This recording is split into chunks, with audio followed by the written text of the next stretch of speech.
What up, everybody? Welcome back. Crack Kills Football, Week 12. The weather's getting nasty. I think I said this last week. But Thursday night was pretty amazing. I'm sure everybody loved the snow game.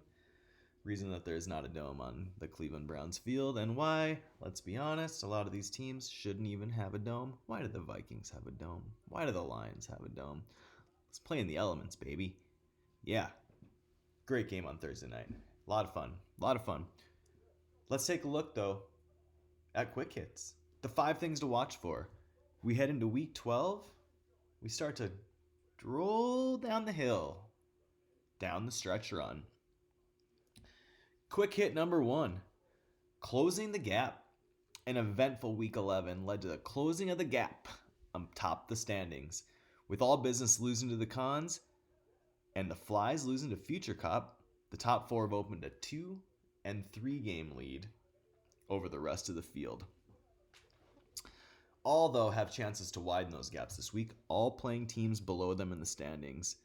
Cons and Denim, looking to add to their 2-game win streaks. The Denim have been red hot. We'll get to them in a second, but with wins today by all these teams, I have to look for sure, but I believe playoff spots are going to begin to be clinched this week. Of course, the teams at the top have played very well in the last few weeks. This is the time to be playing well. See how they do today. 4 teams, though, opening up, hoping to make the playoffs, and I think all of them probably looking for that first round bye. Quick hit number 2. Speaking of byes, bye week bonanza. Tied for the largest bye week of the season. 6 teams cool their heels this week, and with them, superstar players. Not in lineups, teams having to deal with it. Josh Allen for the Apes, the hardest hit team this week, maybe. Joe Burrow and Jamar Chase out for the Jeans. King Quan without Bijan Robinson. Phil's Fugitives without Drake London. Week 14 will also be a bad bye week, and that one could hit even harder. The Ravens, the Texans, the Commanders, the Patriots, if anybody's got any Patriots. I believe there's 2 more teams off that week. These late bye weeks, good if you've positioned yourself, but they can be rough if you're needing that last win to get into the playoffs.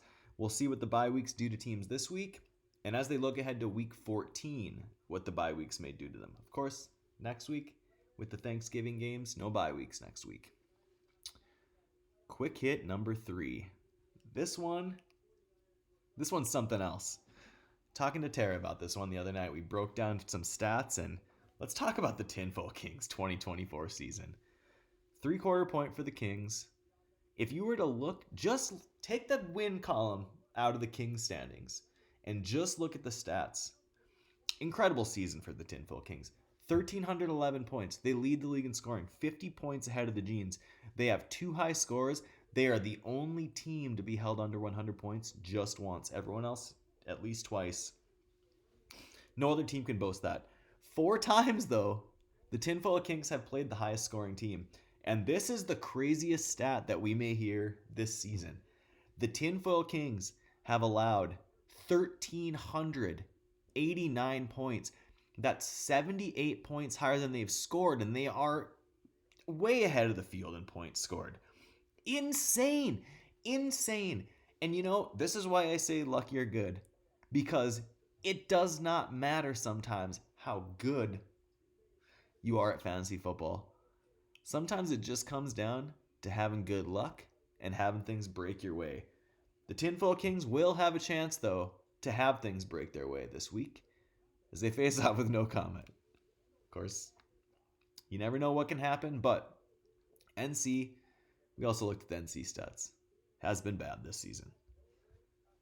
Maybe they play spoiler, maybe not, but Kings, one of maybe the unluckiest seasons in Crack Hill's history. I believe Shittown was the leading scorer one year and did not make the playoffs, so I'd have to look back to really be sure, but not good luck for the Kings this year. Quick hit number 4. Thrifted Denim. Bringing it back into circulation. The Jeans are rolling again.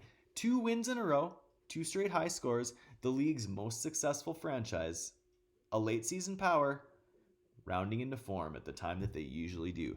They lead all teams with 5 high scores this year. Just one game out of the pennant lead, but the Jeans have beaten all business. They've beaten Superfly TNT. They've beaten Phil's Fugitives, the 3 other teams that are up in the top of those standings with them. Tough bye week this week, though, as we talked about, with the Bengals being on a bye. Tough one. Jamar Chase has been the best player in the league this year. I don't think it's a question or a contest. He's been great. He's the number 1 wide receiver. He's in a contract year, so you expect it. But insane season for Jamar Chase.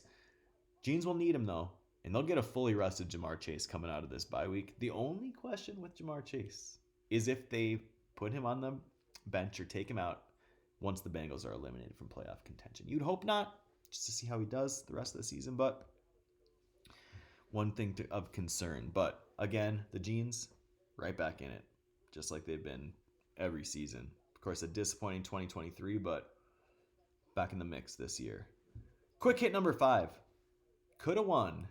This is one of my favorite stats, or maybe one of my least favorite. With the topsy-turvy nature of the 2024 season, coulda ones are at an all-time high. Apes and No Comment led that stat in 2023. The Apes was 7, No Comment was 6. And No Comment right back in the mix this year for most coulda ones. King Quan actually leads with 5 coulda ones. Several teams with 4. The only team, I think, without a coulda won is, let's see here, the highly trained Apes. 0 coulda ones, 3 coulda lost. Of course, woulda lost is a whole other thing we don't even want to talk about, because when you win, who cares if you woulda lost, right? The real question, though, and here's the thing. There's no solace to be taken in a coulda won, and realistically, it's probably the most painful loss you can suffer.